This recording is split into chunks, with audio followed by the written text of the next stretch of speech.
Hello Capricorn, it is my pleasure to get to your April 2024 tarot reading. So right now we are right in the middle of two eclipses.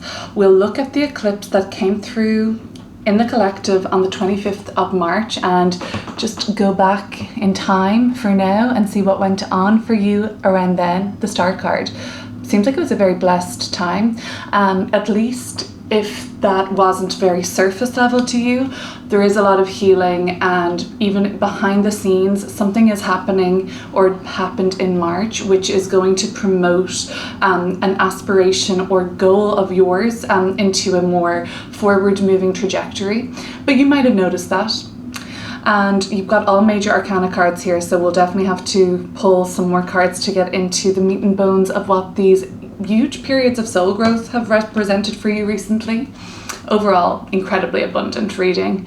The Empress card, of course, we are looking then at themes of love, gratitude, bliss, blessings, and that's what's in store around the eclipse that's coming up in Aries on April 8th. It's a north node eclipse, solar eclipse. It's new moon energy. It's an amplified, supercharged new moon though, being an eclipse with the north node. And the north node relates to purpose and destiny. The Hanged One, but in this deck it's called the Tethered One, is an energy coming through later on in the month. This is a deeply spiritual card, so I mean I have to pull more cards to really get a feel for what this is all about. But with the Lovers card at the bottom of the deck, the Empress being like an archetypal mother or a feminine energy in your world, a woman that you are very close to, somebody that is going to help you, somebody that's kind of by your side. It could be your romantic partner for sure. The Lovers is here. It could be the relationship is in such a devoted and special place right now. Or of course, this could be a relationship with your mother. It could be a relationship as a mother. But women and children and the divine. The Page of Cups is here, which is a youthful energy, and at the bottom of the deck, Temperance is here too. Another major arcana card where we see this hand being reached from above to you, something pulling you up. So I see people have come through with huge assistance for you lately. So you've been helped by people younger than you, you've been helped by women, you've been helped by family members, you're helping, they're helping you. But a relationship with yourself, with the divine, with the world at large, it's just really special for you. I mean, I have to get into this reading with more cards to figure out the mundane qualities, because so far there's nothing mundane about your life or your soul growth at this time. Eclipses are periods where we can pivot, where we can detour.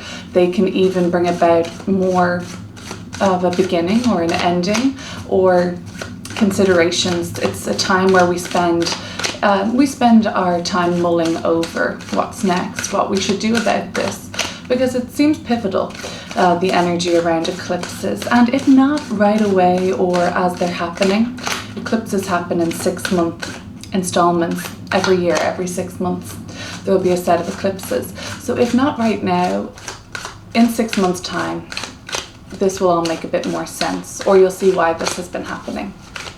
Let's have a look though at an oracle card for you now, Capricorn, to see what the helpful energy you're working with through this eclipse might be, or even just an extra message for Capricorn.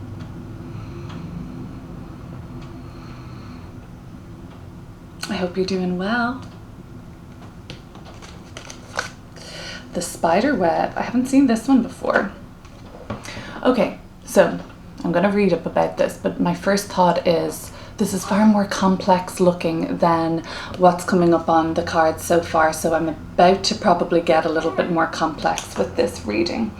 And I'm about to probably get a little bit more entangled or kind of see what's really at the center of it all. More complicated maybe, but the spider web is also something that's very like skillful, right? It's very delicate, it's very crafted very masterfully, right? So the spider web, allure, entrapment, entanglement, or held back.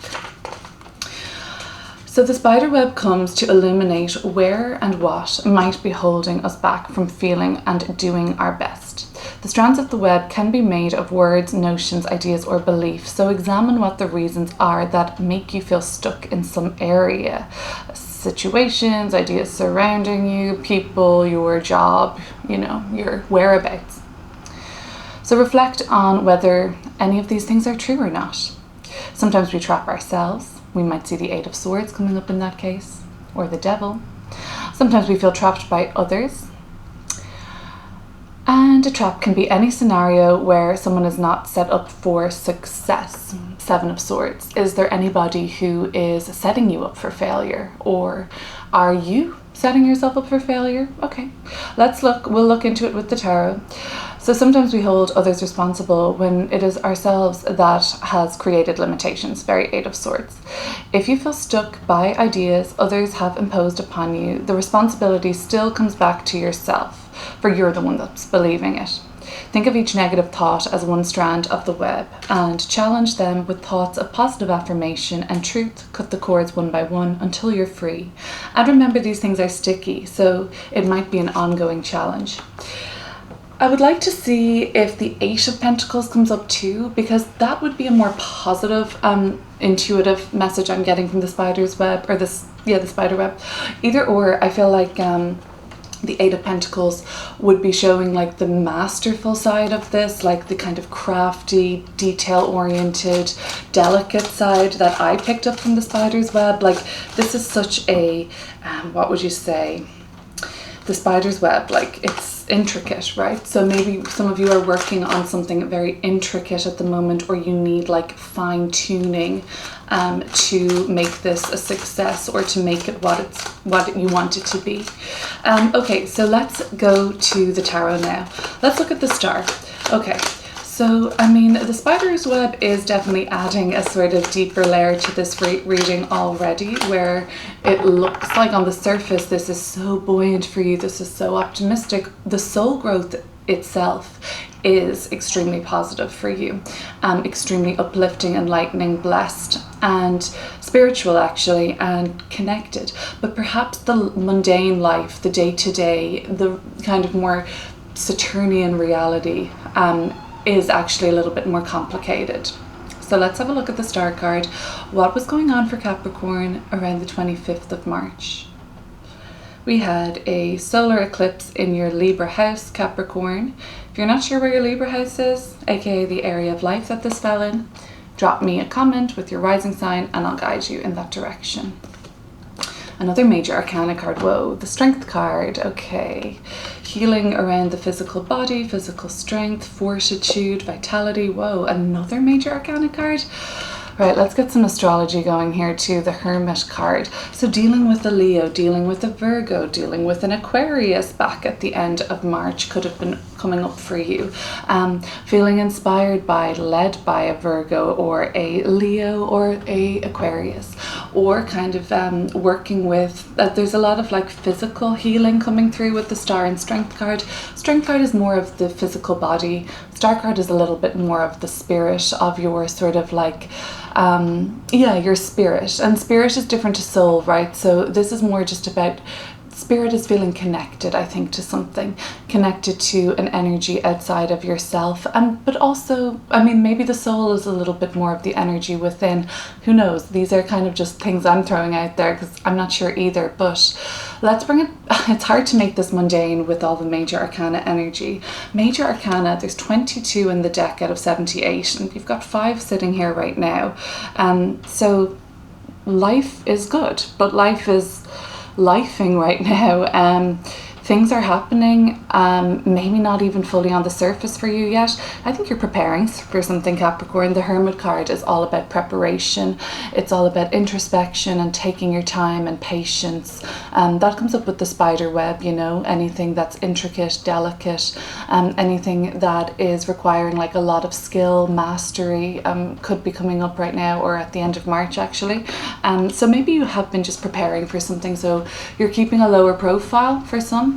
But the Strength card is really a good indication with the Star card of physical healing. So some of you are coming out of a spell of like feeling like less vitality, feeling less than your best self in terms of like your physical body or even your mental health.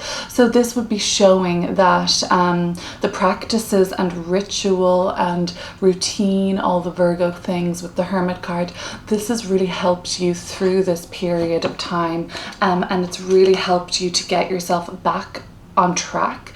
But even better than just back on track, it's like you've kind of now jumped or even leaped to a better, higher timeline or a version of yourself where something has improved fundamentally now, and you're like, okay, so when I do that, these are the results I get, and it works and it's great. Other than that, the Strength card and the Hermit card, the Strength card and the Hermit card, keep doing what you're doing is the message I'm getting. Like, don't doubt yourself, keep doing what you're doing, and keep applying yourself. A lot of fortitude, a lot of strength and wisdom. I really, keep doing what you're doing. That's the message from whatever you were up to in March, end of March. Even if it's happening below the surface, for some of you it's not, it's very obvious. Some of you are like in a competition where, you know, you're in sports or you're in something that uses your physical body in a competitive way, or in a sort of more competitive way or something like that. The Hermit card, intellectually or in terms of your studying, like some of you are kind of like in a debate club or something like that, or some of you are the pen is mightier than the sword, right? So some of you are using your intellectual prowess and your level of knowledge on something, your level of being very self-assured on something, and to push forward in bigger ways. Anyway, a blessing is coming for you around the eclipse in April. So where is the Aries part of your chart? There's a lot going on in Aries this month. Mercury is there now. Venus will move in tomorrow or the next day. I'm recording on I have no idea what day it is or date. The 3rd. Venus will be in Aries in a couple of days. And then, you know, we've got the sun there. We're going to have the moon there with the eclipse on the 8th. And we have Chiron there and the North Node of Destiny. That's a hell of a stellium in the sign of Aries. That means the Aries part of your chart is completely lit up in April with a lot of focus there. And the Empress card, well, you know, she's got a little kiss for you. She's got a blessing coming through for you. And it could be in that Aries part of your chart, could be somewhere else. Let's look. Just some good news, just a sigh of like that relief coming through at the minimum, just kind of getting somewhere on something. That the 3 in tarot, like the Empress, is about abundance and growth. So we're getting somewhere, we're moving along, we're receiving. This is good news. The King of Wands, extremely powerful, extremely confident. This is kind of like more of a boss energy. This is kind of about command, taking charge. You could then be working with somebody of that caliber, 10 of Wands, so work, effort, striving. Another king at the bottom of the deck with the King of Swords.